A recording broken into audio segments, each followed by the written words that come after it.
Greetings, dear listeners, and welcome once again to Redemption Meditations.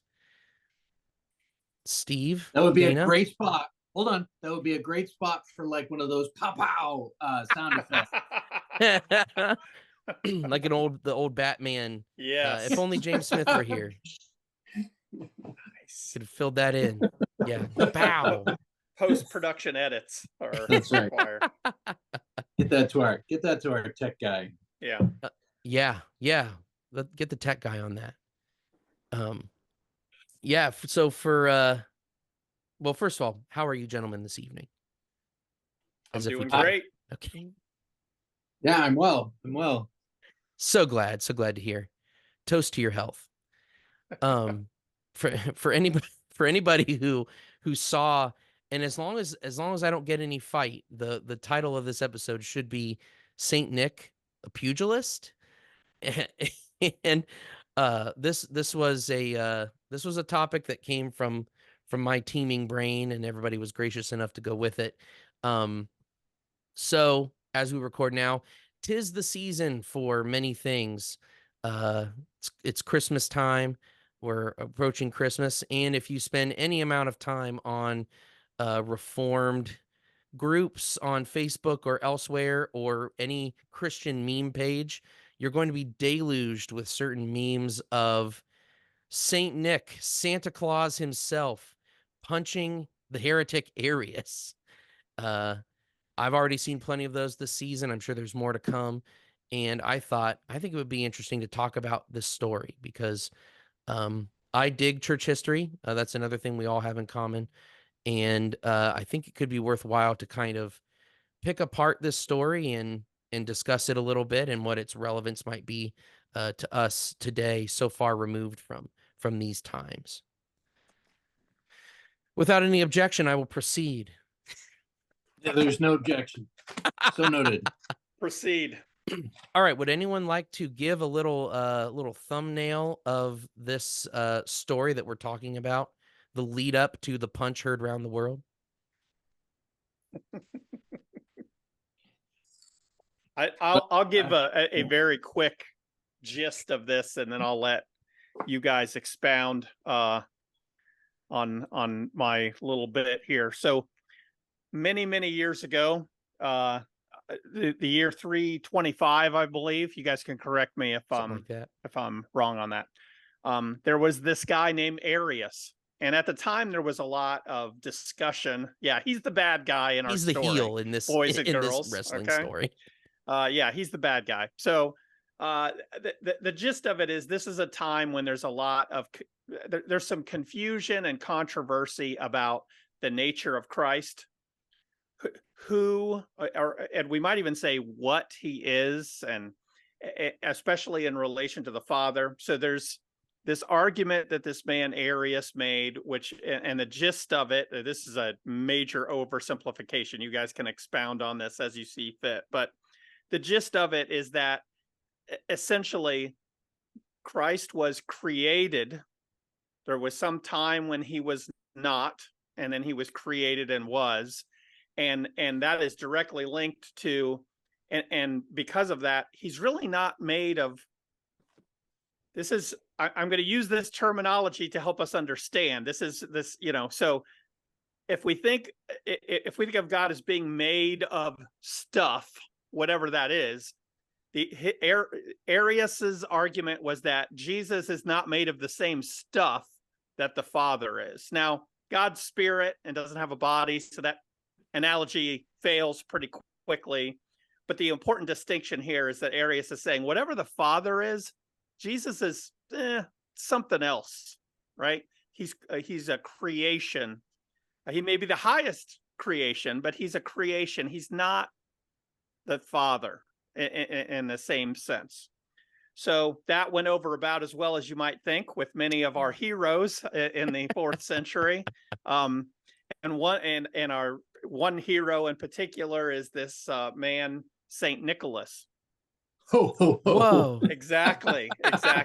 Who was known for giving gifts to children. It's there's some tie-in here. But he was having none of this heresy. This did not go over big with him, and he was so so the legend goes, so enraged by somebody suggesting that somehow Jesus is just not God the way the Father is, that he stood up, walked across the room, and gave him a big old knuckle sandwich. Now, that's the legend, anyhow. So with laying down that groundwork, I will pass hand the floor over to you, back to you, gentlemen.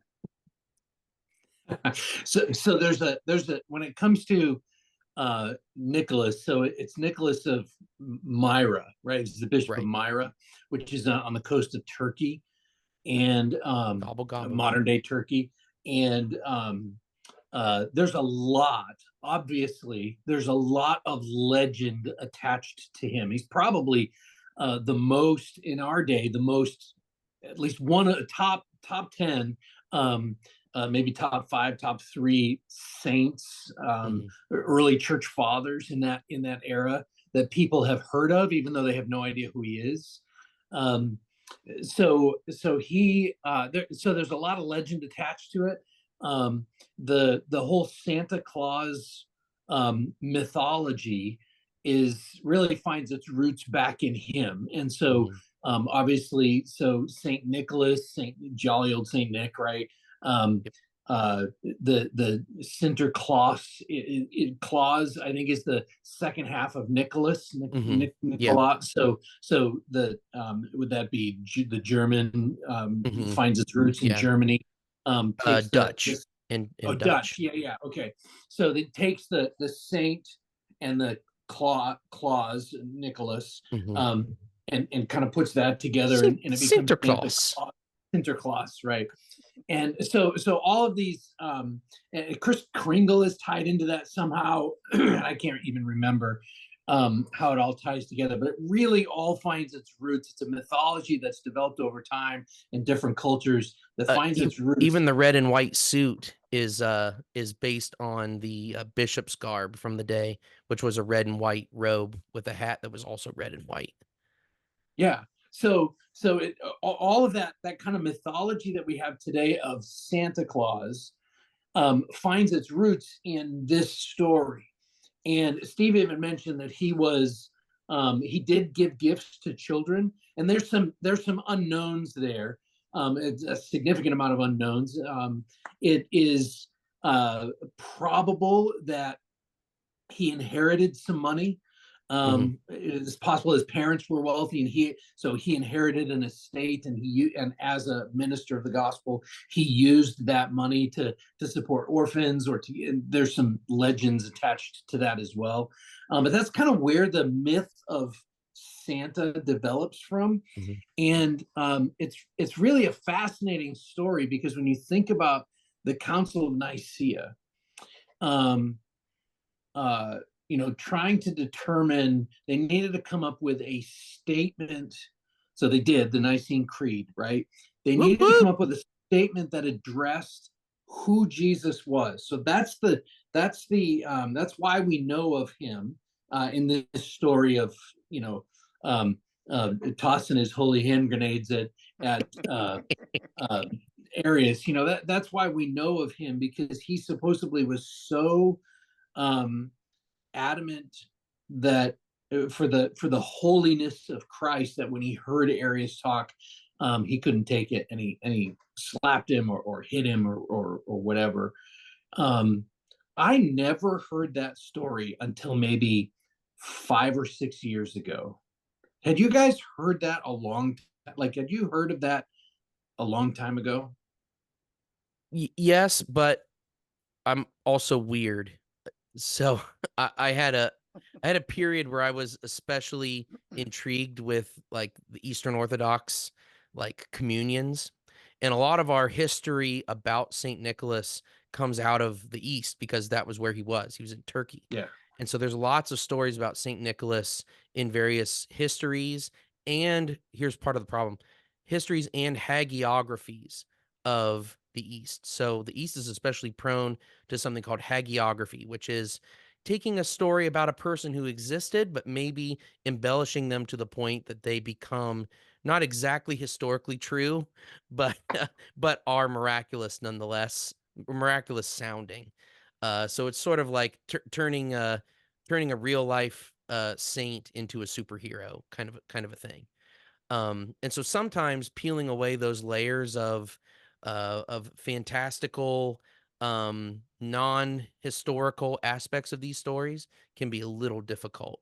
Um, and many people say that this story has part of that involved in it. Um, yeah, so historians of the East have been talking about it. This is actually a matter of iconography, even for many Eastern, of many Orthodox Christian traditions. They'll often show him without the bishop's mitre and the certain dress, because the legend also says that after striking Arius, he was defrocked for a time, and then had a vision where his bishopric was restored to him by Mary, actually, but Mary and Christ.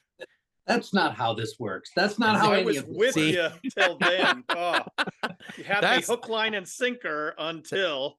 that's some hagiography right there. That's a great example of Yeah, hagiography. yeah.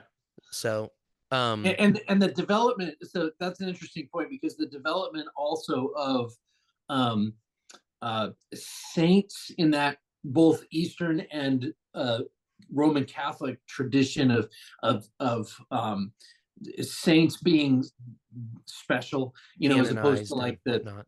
yeah, and as opposed to the saints as the way the Bible presents them, which is Yeah. anyone who is trusted in Christ.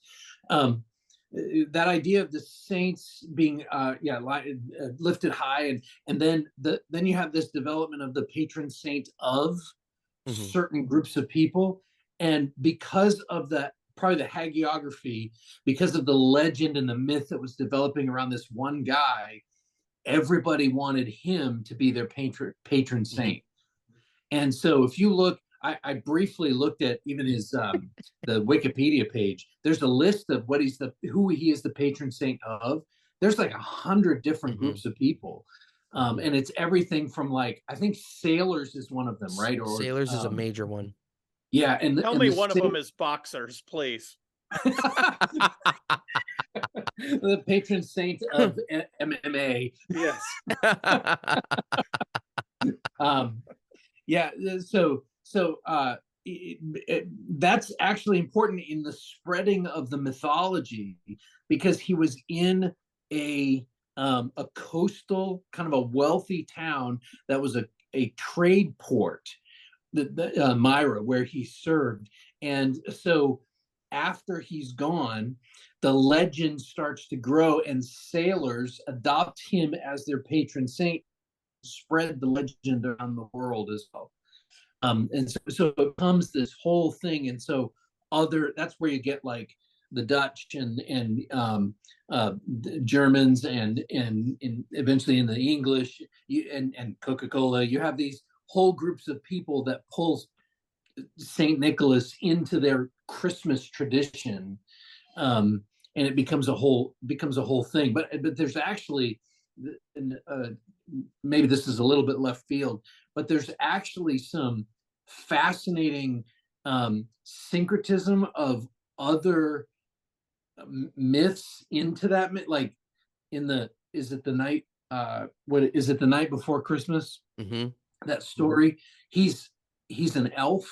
And it's 8 tiny reindeer, the thing says, and that whole Nordic elf tradition, right? Yeah, which is a very pagan, that's not just a cute little thing, like that's a whole pagan type of, it's actually demonic. but it pulls all of that in, and puts this one bishop from the 300s, it puts him as I don't know what the right word is, but as their hero, their patron saint, and popularizes him and makes this whole myth, which is, I don't know, it's all kind of fascinating because of the Christian roots and the roots in the Nicene Creed that developed out of that time period. Yeah, there's something fascinating even to us about the picture we have in modern day, you know, Western society of Santa Claus. Yeah.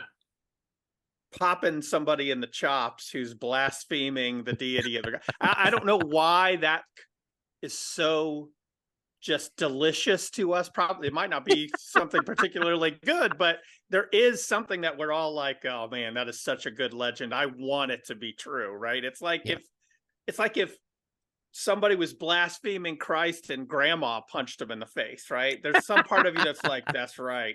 You know, I don't know why that is, but it's for sure like we all kind of want to. There's some part of us that kind of wants to cheer for that a little bit, and I Well, you know, don't know totally why, but I'll take a stab at it because I think, especially for maybe my generation of reformed kids out here kicking it in the streets, you know, um, we've kind of inherited a, you know, a church culture that's a little namby-pamby, right? Little meek and mild to little Yeah. too meek and mild. Yeah. And so I think a lot of folks, and I'm not just saying people my age, but lots of folks, especially in the reformed world, are are happy to be reminded that there are things important enough to fight about. Um, even if it came down to a punch or maybe a firm slap, which it kind of goes back and forth in the historical record. Right. Without chalk, unlike the professional slap people that you might see on ESPN, the Ocho. old school slap fight. Old school slapping. But anyway, I think that might be why the resurgence, especially in Christian meme culture. Like I just saw one the other day. It was the icon of the Eastern icon, you know, that certain look that they have of Saint Nicholas, and they had put in meme text at the bottom, "Ho ho homoousios," because that gets back to what you were saying, Steve, about the nature of Christ. It was a fight between the word homoousios, same essence, and then homoiousios, so just one extra letter, homoiousios, which is similar essence. And there's a world of difference between those two concepts.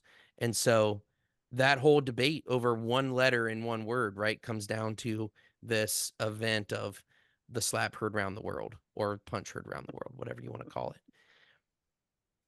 So Yeah. I guess before I move on to our next point, I guess I would take an informal poll. Do you guys think this event actually happened in history? Go ahead, Steve. I mean, obviously we have no idea. I want to believe.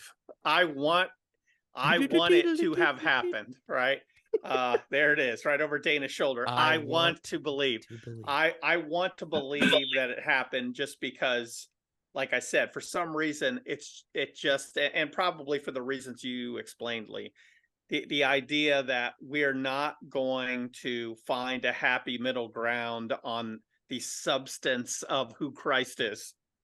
Right? This is one of those hills we're going to plant our flag in the ground and we'll die here. Yeah. Whatever it, and if we need to ruffle some feathers and upset you, okay. Like this isn't the color of the carpet. This is too big a deal. Yeah. We'll just, you know, This isn't whatever the red this hymnal means, or the green hymnal. Right. We'll take whatever the consequences are of holding fast to this without compromise. So that's my way of not answering your question. I hope it's true. So I also hope it's true, or I want to believe it's true, but I also have a couple of reservations. So I agree with everything that Steve just said. I actually think it probably didn't happen. Just in doing a little bit of research. So I said I never even heard the story until like 5 years ago, and then I never heard that it might not be true until like earlier this year. And so I did just a little bit of looking, and we don't know. We do not know, and I don't think we can know.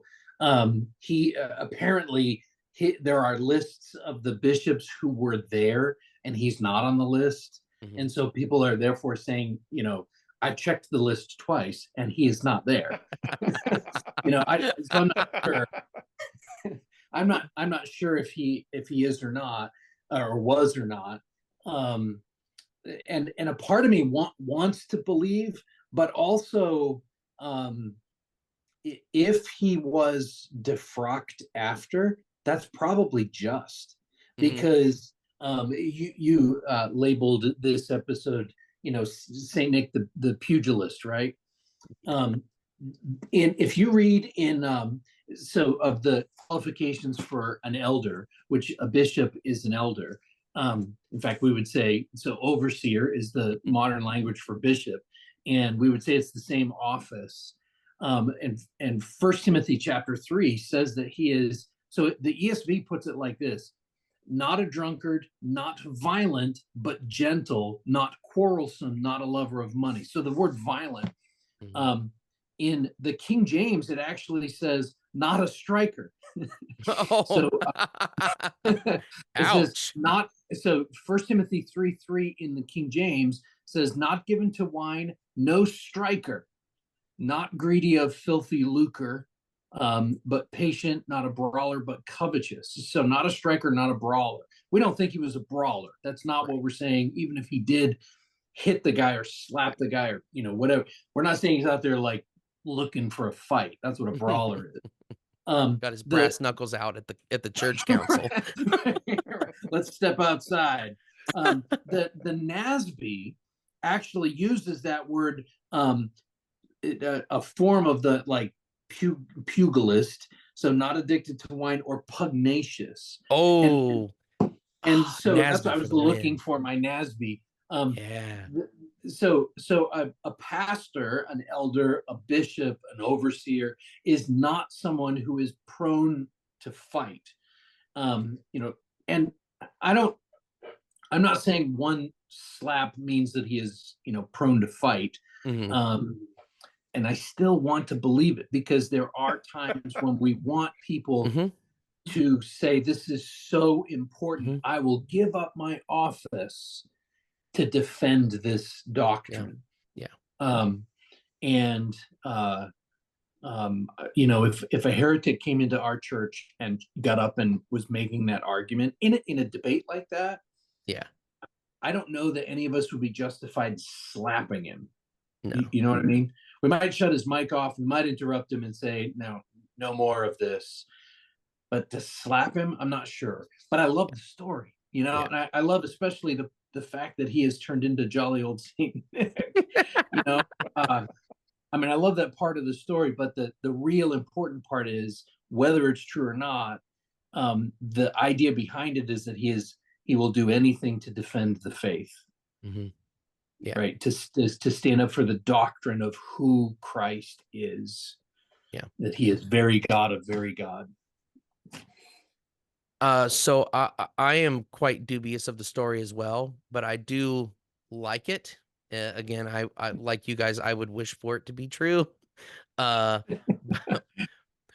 I actually, what's interesting is, I think it's, so don't throw stones yet, but I think I think it's true, but perhaps on a metaphorical level. Oh, man. Go ahead. Are you tracking with me? We're tracking with you. So here's my theory. So Saint Nicholas, as you had said, Dana, how he had become like patron saint of like 100 occupations. Like everybody wanted him on their side. So in a very real sense, I would say at that time, Saint Nicholas basically represented like the church, like correct, orthodox teaching, as in like biblically correct, was sort of the guy, the guy who was like, this is the guy that is pro Christ. And I do think in Nicaea is, the exemplar of it, that Orthodox Trinitarian theology, right, that Christ is the same essence as the Father. The later revision, which I know made the East very mad, but making sure that also that the Holy Spirit proceeds not just from the Father, but from the Son as well, is a Mhm. very necessary and good addition, Yeah. and makes for a solid Trinitarian formulation that it respects the text of Scripture and is easy enough to understand. Anyway, that absolutely pile drives Trinitarian heresies, not just Arius's, but there were also others.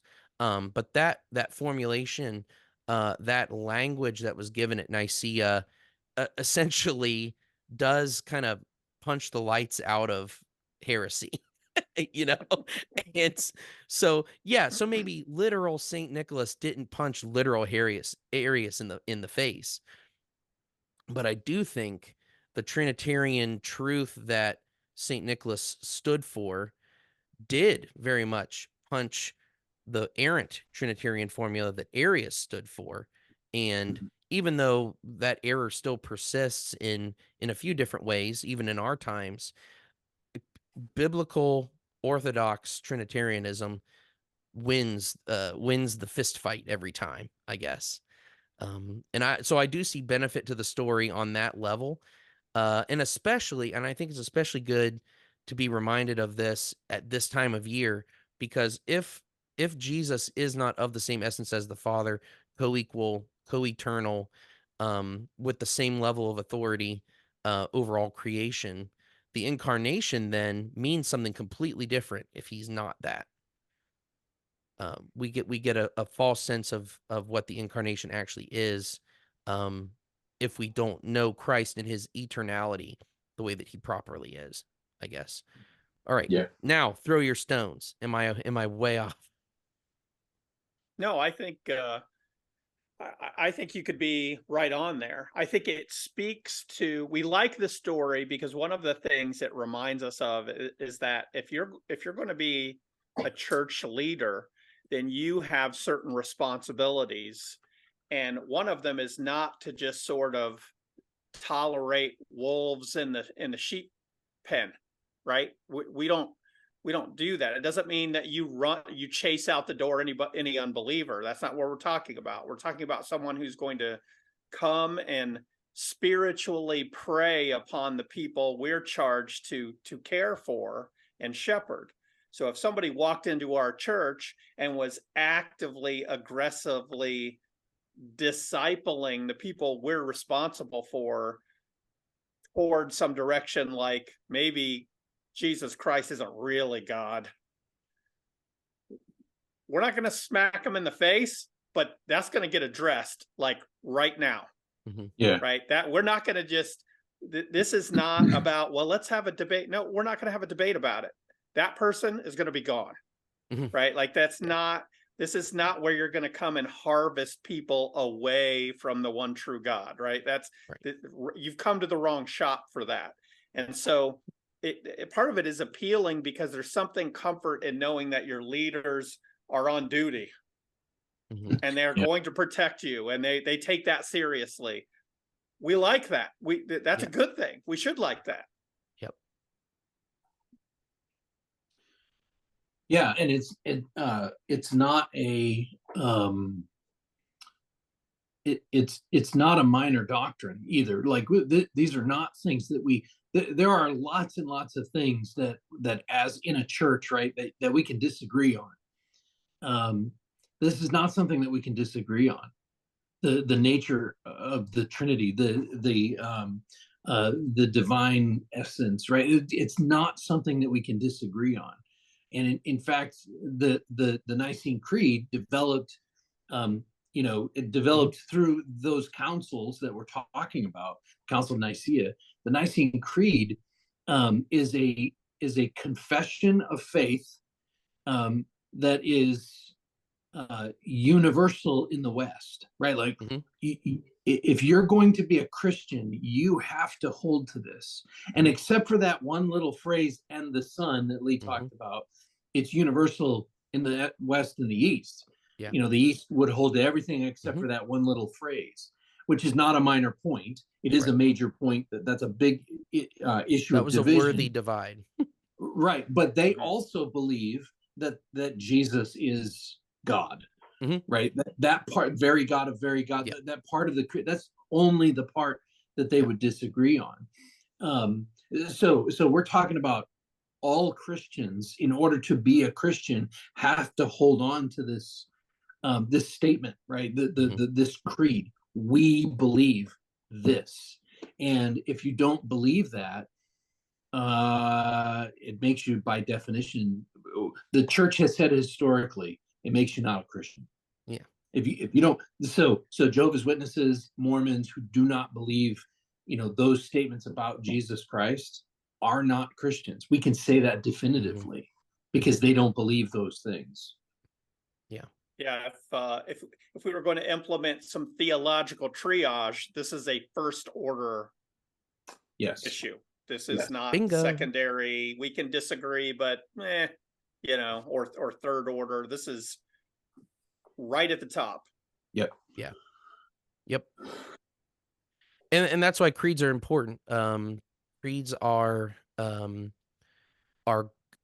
good, solid, and concise descriptions of biblical doctrine. So they're made to be learned. They're made, honestly, to be memorized. And they're a good way of distilling the entire counsel of God, especially on these particular issues, into a concise, recitable work. And they're very helpful. They're super helpful. And there's a whole bunch of creeds. Well, not a whole bunch. There are a bunch of creeds: the Apostles' Creed, the Nicene Creed, Chalcedonian Creed. There's Athanasian Creed. Yeah, there's a bunch of them, and they were. What's really interesting about them is when you start looking at church history, they were developed because of a controversy that came up, right? So as the church grew and started to spread from Jerusalem to Judea to Samaria to the ends of the earth, as it got into the ends of the earth, as the church continued to spread, and then you had people like Arius. So you have some false teachers coming in, which the apostles warned us, Paul and John and Peter in particular warned us about. So these false teachers come in to try and lead people astray. The church leaders, the elders, the bishops, the pastors, they had to come together and say, what do we hold in common about this controversial issue? So in this case, it was about about Christ himself. So what do we believe about Christ? And so, for example, there's not much about the Holy Spirit in the Nicene Creed. Because that wasn't the controversy of the day. It was Jesus that was the controversy of the day. So the church would develop a little bit later when other controversies came on. They would come together again and hash it out and argue and have speeches and search the scriptures and pray and all of that. And then they would come out with a statement that they could all agree on. And probably the most, correct me if I'm wrong, guys, probably the most comprehensive creed is the Athanasian Creed, right? Oh yeah. Is that? Oh yeah. I would totally agree. Yeah. It's longer than the other creeds. It goes into more depth of detail, not only on Christ, but then on the Trinity, each person of the Trinity as well. So it's not a long piece of writing, but it is a longer creed. It's fantastic. I think you brought up, Dana, you brought up a good point that when we look at creeds and even historic confessions, everything in those is usually for a reason. They're trying to deal with whatever the issue of the day is. And some of those we read and we're like, why is this in here? That is a weird thing to say. Why does it say the color of the carpet has to be red? Yeah. So, but at the time, it was a really big deal. So if you imagine, like, if we had the Redemption Bible Church first confession, right, of 2024, we're probably going to address in detail some issues that if people read it 500 years ago, they'd be like, what in the world? This goes on for pages about stuff. Who doesn't know that? Right. And maybe, Lord willing, 500 years from now, people might read it and go, yeah, this goes on for like 10 pages about this and that. That's like, this is not a thing. Well, today it's a thing. Mhm. And so when we look back on confessions, from the 17th century, and there's lots of them, right? We could go Yeah. through them all, and some of them we're going to read and just go, "What in the world?" This It was a big deal. They had a Yeah. reason for it. It was a Yeah. big deal then, and very often it is addressing first order. This is a huge problem. You're not a Christian if you hold to these things, and so we're going to sit down here with our quill and pen, or word, and do some work here and really defining this strictly, because these are where people could go astray. We got to fix this. We got to address this. Yep. Yep. I'm sure those guys would never have considered people signing declarations about a man being a man and a woman being a woman, for example, Right. and That's what a great marriage is. example. That is a Yeah. great example. Yeah. So in 20, what year was it when the Obergefell decision came down? 2017 or 60? I don't remember. 15, I think it was 15. 15. Yeah, 15. We actually, in our church bylaws, so statement of faith and bylaws, or our constitution, we actually adopted a statement of marriage to define what marriage was, because the world is saying that it can be homosexual, so two, and now more, but at the time, two people of the same sex can marry. And we had to come down and say, okay, for 2,000 years we haven't had to explain this. Longer than 2,000 years, but Yeah. like since the time of Christ, we have not had to explain this. All of humanity, at least in the Western world, right, everybody that's been influenced by Christianity understands what marriage is, but now we have to define it. Yeah. It seems so foolish, especially in 2015, but in 2023 we almost have to, we haven't done this. You have to define what a man is and what a woman is, right? I mean, people are having to define that. We're just saying Wholesale cultural rejection of natural law. Right. Yeah. So creeds and confessions are important. And can we just there's a little bit of a difference between a creed and a confession. Yes. Yeah. So we've kind of put them together, and a lot of the purposes are together. But can you just, one of you guys, like, what is a creed and what is a confession? Like, what's the difference? Yeah, a creed is a more universal statement on a particular topic or issue.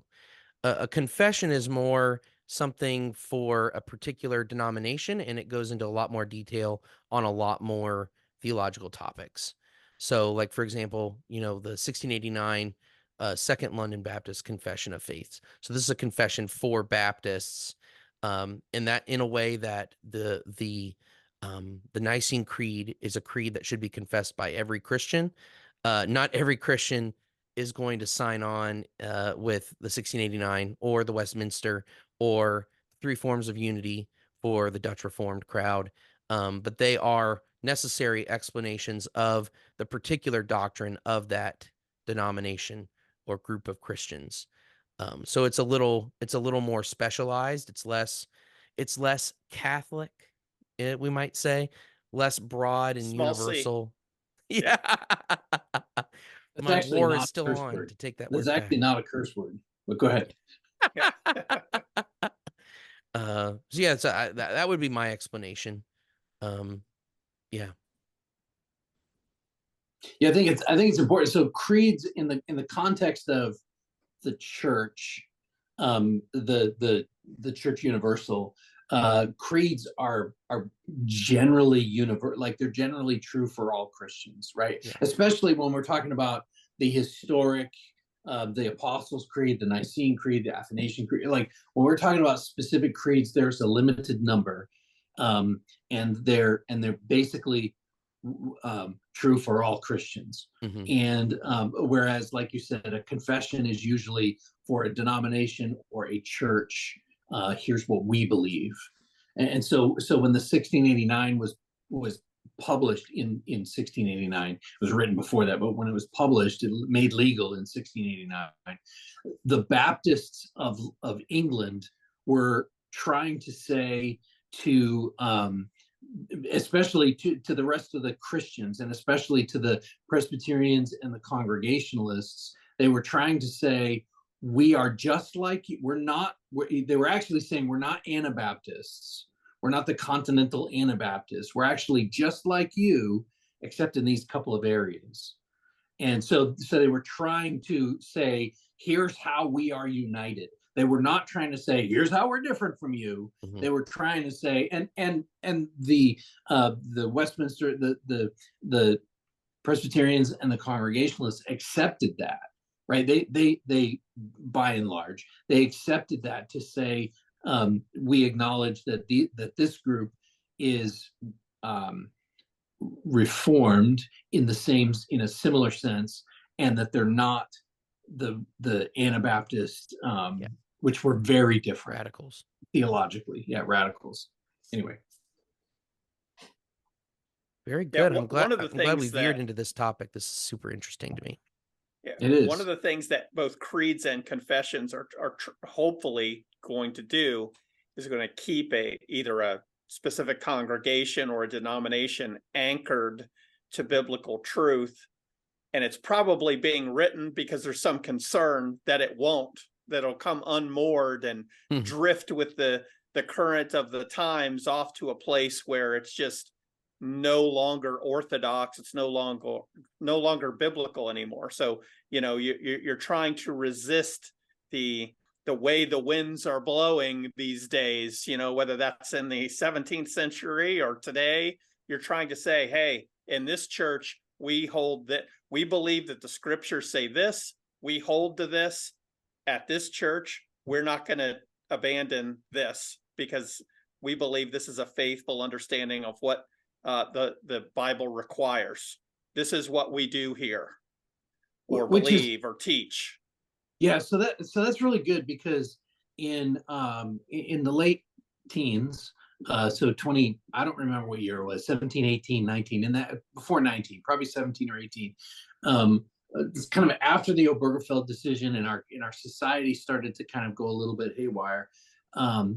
We as a church, so the first thing that we did was we made a statement, amended our constitution, which is our statement of faith, which is our confession. We amended it with a statement on marriage. What is marriage? Very specific. And one of the sort of initiatives that I started researching and that we as a church started to work on was, I wanted us as a church to be more rooted confessionally, so that we would say, this is what we believe, and that we would have a document that we could say, well, this is what we believe, and have it not be something that I wrote, that is so that the next pastor could come in and say, well, this guy was a wacko, I'm going to rewrite it again, and it just changed. Right? We wanted to root it in something historic, and so that's where we ended up getting into the 1689 London Baptist Confession, the second London Baptist Confession, because we felt like it most articulated who we are as a church, and it also anchored us in the past. Right? It said this is what we believe. So there's the confession itself is I don't remember, 20 something articles that just is a list of, here's what we believe, here's what we believe about the Bible, here's what we believe about God, about the Godhead, what we believe about God the Father, God the Son, God the Spirit, all the way through, so that it's not just our church in the middle of nowhere, Ohio, believes this thing, but the church down the road, they seem to be pretty similar, but they believe something totally different. But they all claim to be Christian churches, but actually unites us with other churches in history and other churches in the world, in our nation, and not just in our nation. I mean, there are, it's the London Baptist, so rooting back into the Reformation. I felt like that was really important, that especially as we pass into the next generation, right? We start thinking about like 20, 30, 40, 50 years from now, that our church can say, actually, we haven't changed what we believe. The world keeps changing. The world keeps redefining, sex and gender, and the world keeps redefining marriage, and who knows what they're going to redefine next. We believe this. Mm-hmm. We have not changed because the Bible has not changed. We believe this is what the Bible teaches about whatever the topic is, and we have not changed our view on that. I think it's important. Yeah. I think that's there's something about the weight of history. Like, we could sit down and write one, right? And we could just come up with something that's just brilliant, right? And it's just amazing. But it's just us. Like, who cares? Like, we're not that big a deal. But if whatever's anchoring you to truth with something like the 1689, that weight of history has much larger links in that chain than if the three of us sit down and come up with something, no matter how great it is that we come up with. It could all be true, it could be great, but that doesn't just carry the same weight. And the other problem is, we could meet someone from some church in Texas or California or somewhere around the world whose church also holds to the 1689, and just from saying that, we have an understanding of how much we have in common, as opposed to if the three of us write it, well, I got to go through and read the whole thing until I have some idea of what's in there. Yeah. So it works better to do a historical confession if you can find one that you can hold to. Mm-hmm. Yeah, there is a time, and there has been a time in history where it's entirely appropriate to write your own confession. And Lee kind of talked about this a little bit earlier, especially coming out of the Reformation, when the lights were coming on, the gospel was starting to shine bright, and different parts of the world, particularly in Europe, as the Reformation started to spread, there were different interpretations and understandings of baptism, of all kinds of different doctrines. And in those areas where they disagreed, so they held fast. Reformed churches, they hold fast to the Nicene Creed, right? They hold fast to the primary first importance issues, and then have said, okay, but we need to write. There is no document. We can't go on the past, because the Roman Catholic Church and the Eastern Church believe very different on all kinds of areas. So we need to write our own. And so there were I've got a 4-volume basically encyclopedia. So it's 4 volumes of confessions from just the 16th and 17th century. Tons and tons of churches. The age of confessions. Yeah. Since then, I think it's a little less important to write your own. Like, I think it was during that time, as the Reformation and people were really searching the scriptures and trying to understand, trying to get it right, trying to apply those things to their own lives and churches. I think it was important for them to write those confessions. I think it's less important now because they've done that work.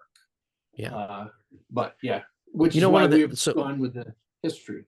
And one of the interesting things about the 1689, which largely borrows from the Westminster, but since we've been on the topic of the Trinity, one interesting thing about the language of the 1689 in its chapter on the Trinity was the writers actually added more verbiage about the Trinity into that chapter than was even in Westminster, adding specifically language from Nicaea about essence. And you'll also see in some versions of it the word subsistence instead of persons, and that subsistence it dates back straight to the debates at Nicaea too.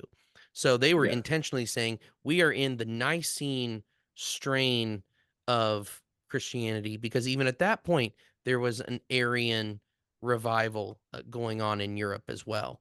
And so instead of, and to go back to your point about do we write something new, they were writing a new confession, but still the language they were adding was old language, saying we are continuing to fall in line with Christ's church over history. But to remember that we're going to add this language to this existing language that we're already working with. And I think Yeah, when in that's helpful doubt, too. always. I think so too. And when in doubt, always side with Santa Claus. Yes. Yes, Definitely. exactly. They don't get the beat down. Yeah. Safer. Especially if Well, you have a glass jaw. well, any final thoughts on this before we ascend the library ladder? No, ascend we shall. Yeah. Let us ascend. Steve, would you like to go first? Sure, I'll go first. I did something a little bit different this week. It's not a traditional book. It's more of a workbook. Oh, It's The One True God by Paul Washer. oh, So I thought it's a fill in the blank workbook.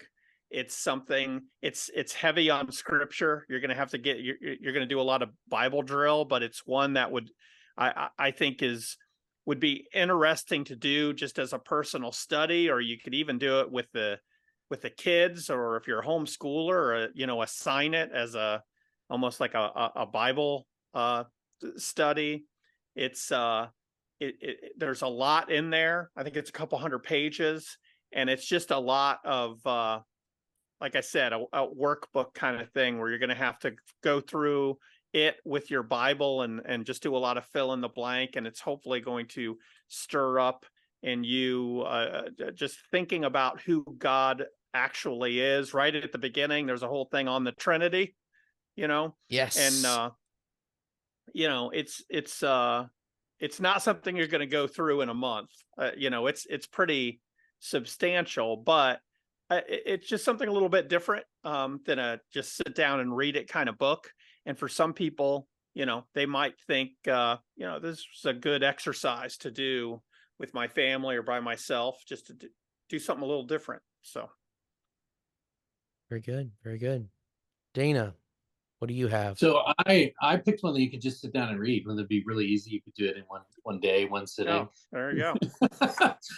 So I picked, and actually I just changed it. I had a different one, but as our conversation developed, I thought this would be a good one. I just read this, Christ and Creed by Nate Pickowitz, the early church creeds and their value for today. Nate is a friend of mine, and so my dad's a member of his church, and so I have an autographed copy. But Ooh. so I preached up there this summer, and I got a free book. But it's a really simple. It goes through I think 5 of the really basic creeds, 3 of which we talked about today. The Apostles' Creed, the Nicene Creed, the Athanasian Creed, and he also talked about Chalcedon, the definition of Chalcedon, and then a real short chapter on several of the major confessions, the Belgic Confession, the 1689, the Westminster. It's really good, and the importance of these things for the church today. I grew up in a setting that was, we never said no creed but the Bible, but I think that's what we believed, or at least assumed. I get that. And yeah, and so the creeds and the confessions are newer in my understanding and in my theological, I don't want to use the word journey, so whatever a different word is, life, and providential path. Yeah. Christ and Creed by Nate Pickowitz, a super easy, helpful read. There's a few others out there that are real similar, but I found this one to be really quick and easy to read and helpful. Nice. Yeah, I called an audible as well. In fact, I went off camera to pick it off my shelf, but I'm gonna do my other book too, because I really want to recommend it. And it's gonna be very different from this one, but it is The Need for Creeds. I feel the need for creeds. The Need for Creeds Nice. Today by J.V. Fesco. I'm a big fan of Fesco. I really like his writing. I think he's really good on apologetics as well. This is another very thin book. And he's a good writer. This is a really good kind of primer on the entire topic of creeds and confessions. So heavily recommend that. And then this one, which I've been excited to recommend for a while, for anybody who needs a little poetry this time of year, The Temple by George Herbert.